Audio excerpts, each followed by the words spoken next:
The first snow came early that year. From the eastern veranda of the Crown Prince's quarters, I watched flakes fall onto the lotus pond below, pale ghosts settling over the water's sleeping face. The last lotus bloom of autumn had withered just 2 nights before, its petals curling like parchment. I remember thinking that its death was graceful, silent, accepting, much like what was expected of a crown princess.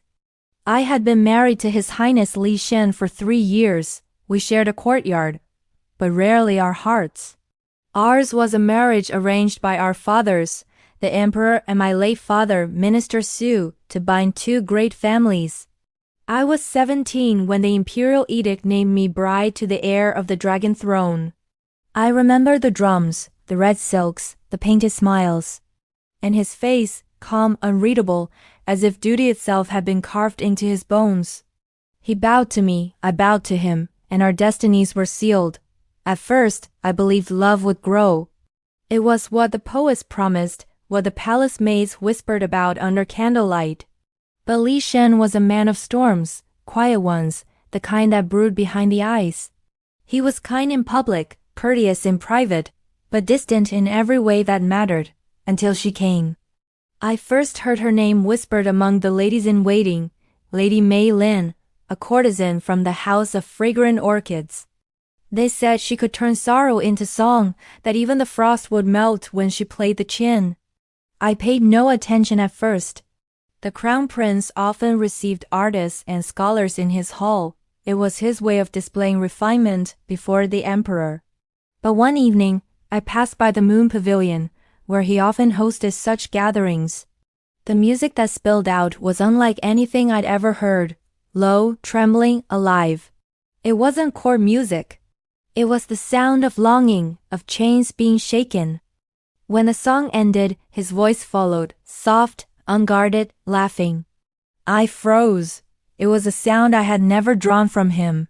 Through the lattice, I saw her, a woman dressed in pale violet silk, her hair pinned with a single jade ornament. Her fingers still lingered on the strings, trembling slightly as Li Shen leaned closer, whispering something that made her smile. That was the night the frost entered my heart. Days turned to weeks, and the court grew restless with rumor. Li Shen began to visit the outer city more often, under pretense of studying military reports or consulting scholars. Each time he returned, he carried the scent of plum blossoms, faint but unmistakable. I never confronted him. I wore my phoenix crown, attended my ceremonies, smiled beside him when the emperor's eyes were upon us. It was not love that held my silence. It was survival. In the imperial court, a woman's worth was measured by her composure. I could not risk my family's standing, nor the wrath of the Empress Dowager, who viewed me as the perfect vessel for dynastic virtue. To weep was weakness, to rage was rebellion. A silence, I learned, could be a weapon too. One morning, a maid stumbled into my chamber, pale and trembling. "Your Highness," she whispered, "the Crown Prince has gifted Lady Mei Lin a residence near the capital walls." The Chancellor himself arranged the deed. My brush slipped, staining the calligraphy paper with ink. I looked at the spreading blot. How it bled, uncontrolled, unstoppable. "I see," I said. By evening, the court was ablaze with gossip. Ministers frowned behind their fans. The emperor summoned me privately, his voice low but sharp as a blade.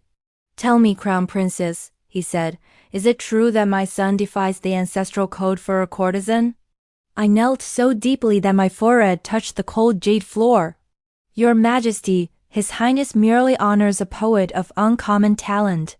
No impropriety has occurred." The lie burned on my tongue.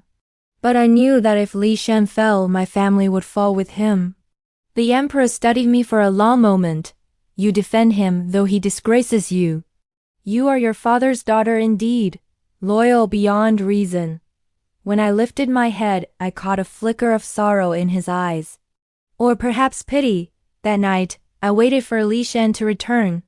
The lanterns burned low, and I sat by the window, watching frost creep over the lotus pond. When he entered, I rose and bowed, habit more than affection. He looked tired, his robe dusted with snow. "You shouldn't wait up," he said. "I wasn't waiting," I lied. He hesitated, then crossed to the table and poured himself wine. The silence between us felt heavier than the winter air. Finally I said, "The emperor has heard rumors." He stilled. "What rumors?" "That you visit the courtesan Mei Lin." His jaw tightened. "She is not merely a courtesan." "No?" I asked softly. "Then what is she?" He looked at me then, really looked, and for the first time I saw something raw in his gaze. "She is the only person who sees me. Not as heir, not as duty, but as a man." I felt the words strike like arrows. I wanted to scream, to remind him that I too had once seen him before the throne swallowed us both. But instead I said only, "And what does she see, Your Highness?" "The man who would trade an empire for a song." His hand trembled around the cup. "Perhaps I would," he murmured. We said nothing more that night. He slept in his study. I sat awake until dawn, watching the frost devour the last of the lotus petals. The scandal grew. The Grand Chancellor, a viper dressed in silk, fanned the flames, whispering that the Crown Prince had begun diverting treasury funds to his lover's household. The Emperor grew ill from anger, and the Empress Dowager sent for me often, her eyes sharp behind kindness. "You must restore your husband's sense," she would say, pressing a rosary into my palm. "A prince may have many women, but only one path to the throne. Do not let him forget."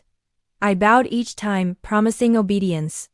But how does one remind a man of reason when his heart has already left? One afternoon, I followed Li Shen to the Lotus Hall, where he often met his advisors. The corridor outside was empty. I lingered near the carved doors, hearing voices within.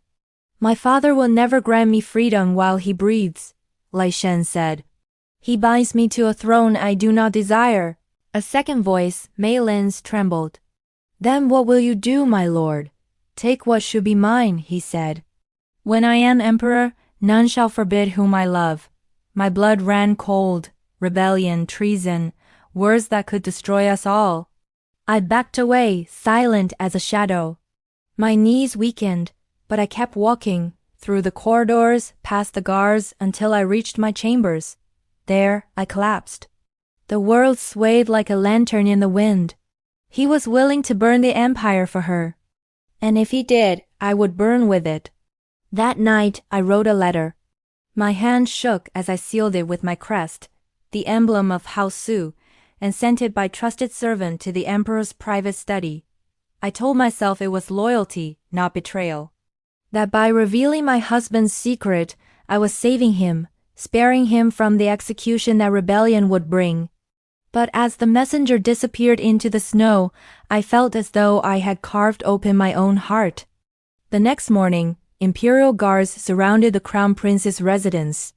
Li Shen was taken from his chambers before dawn, still wearing his sleeping robes.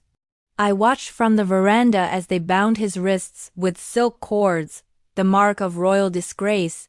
He did not struggle. When his eyes met mine, he understood. "Su Wei," he said softly. "You."